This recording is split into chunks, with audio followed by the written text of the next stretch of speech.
Good morning बच्चों। आज हम हिंदी में पढ़ेंगे चैप्टर 5 जिसका शीर्षक है सीख। सीख का मतलब हमें लेसन क्या लेसन मिलता है, इससे क्या सीख मिलती है। ये एक कविता है और इस कविता के कवि कौन है? सोहन लाल द्विवेदी। सोहन लाल द्विवेदी ने ये कविता लिखी है, सीख नामक कविता। एक बार हम कविता पढ़ेंगे।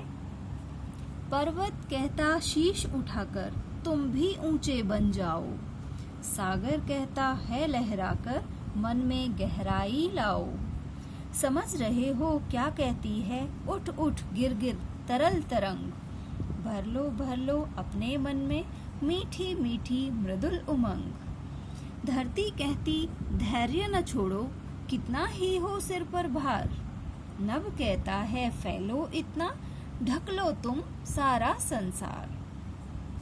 बच्चों, इस चैप्टर में ये बताया गया है कि हम इस दुनिया में, प्रकृति में जितनी भी चीजें हैं उनसे हम कुछ ना कुछ सीख ही सकते हैं। हर किसी चीज से हमें कुछ ना कुछ सीखने को मिलता है। जैसे पर्वत कहता शीश उठाकर तुम भी ऊंचे बन जाओ। जिस तरह पर्वत होता है, पर्वत आपने देखा है किस तरह से सीधे खड़े रहते हैं तनकर, और पर्वत शीश उठाकर सीधे खड़े रहते हैं।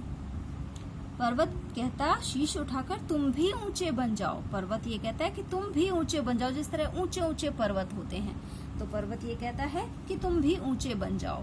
मतलब क्या है कहने का कि हमें भी इतने अच्छे काम करने चाहिए कि हम हमेशा अपना सिर सम्मान में ऊंचा रख सकें, हमें सिर झुकाने की जरूरत ना पड़े, इतने अच्छे काम करें हम। तो पर्वत से हम यह सीख सकते हैं कि हमें इतने अच्छे काम करने चाहिए कि हम हमारा सिर सम्मान में सदा ऊंचा रख सकें। सागर कहता है लहराकर मन में गहराई लाओ। सागर आपने देखा कितना गहरा होता है, सागर बहुत अथाह गहरा होता है। तो सागर लहराकर कहता है कि मन में गहराई लाओ। हमें अपने मन के विचारों में गहराई लानी चाहिए। समझ रहे हो क्या कहती है उठ उठ गिर गिर तरल तरंग, भर लो अपने मन में मीठी मीठी मृदुल उमंग। अब आपने लहरें उठती देखी हैं, तरंगे उठती हुई देखी हैं। वो कभी उठती हैं फिर गिरती हैं, उठती हैं और फिर गिरती हैं। उनसे हम क्या सीखते हैं? उनसे हमें यह सीखने को मिलता है कि यदि हम एक बार गिर जाएं, मतलब हम किसी काम में यदि असफल हो जाएं, तो हमें हिम्मत नहीं हारनी चाहिए। हमें फिर उठना चाहिए, फिर उस काम में लग जाना चाहिए और फिर हमें आशा के साथ वो काम करना चाहिए, निराश नहीं होना चाहिए। ये हम लहरों से सीखते हैं।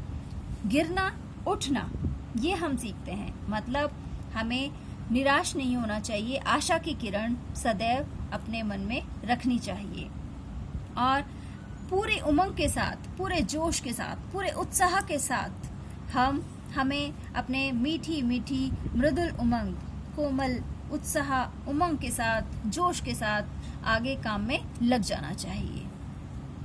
धरती कहती धैर्य न छोड़ो कितना ही हो सिर पर भार।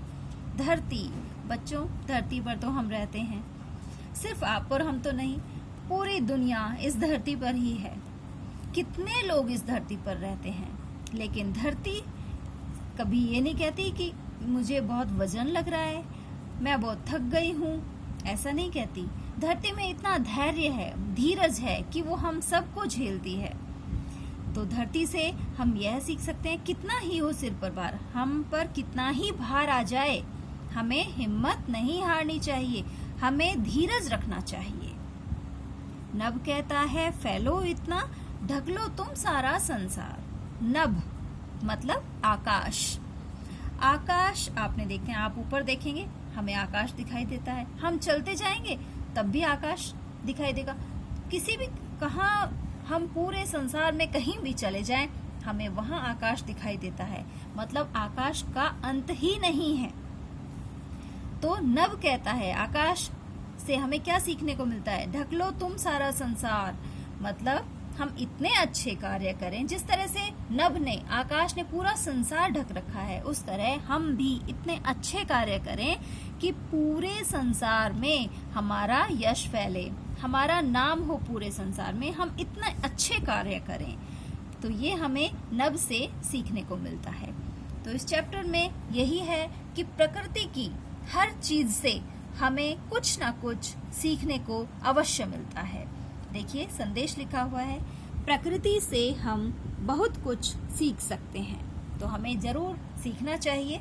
आपको बच्चों ये पोयम अच्छे से पढ़नी है और इसे लर्न करना है। बिल्कुल आपको कंठस्थ हो जानी चाहिए ये पोयम। Thank you.